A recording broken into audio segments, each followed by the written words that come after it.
Hey there, it's Dr. White here. Just wanted to come to you and share a conversation I had with someone that was debating if they are going to apply for a particular job next year as a principal. And this person had a lot of questions about wondering if their kids are too young, or saying it's a highly competitive position and that they have not had very many years in their particular position that they're already in.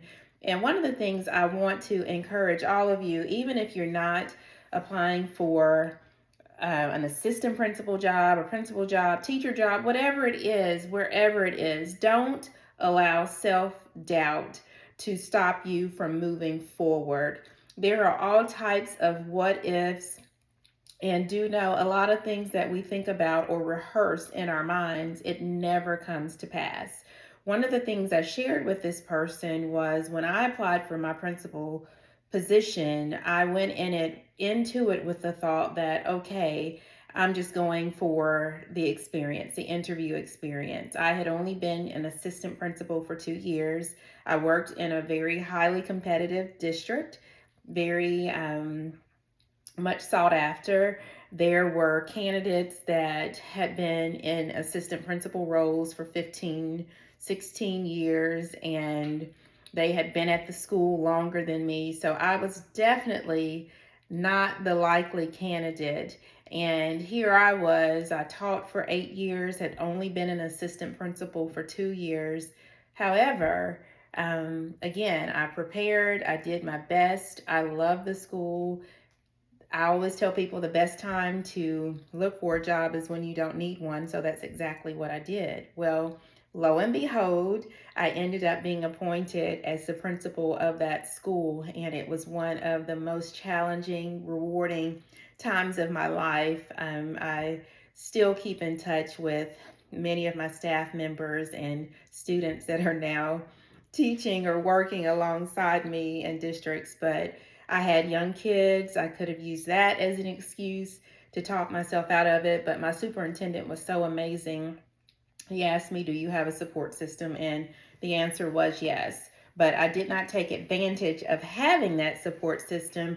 One of the things that I encourage people, even if you're trying to talk yourself out of it or debating about if you want to move forward, if you do have young kids, my kids were 3 and 6 at the time when I was appointed as a principal of a school with 1,250 students and about 125 staff members. I kept faith, God first, family, and then everything else that included the job. And I led with that at school. I let my teachers know you keep your family first over work. And so there were times that I had to stay up a little bit later because I was not going to take that time away from my little one. So from, let's say, 5 to 8:30, that was their time. That was my family's time.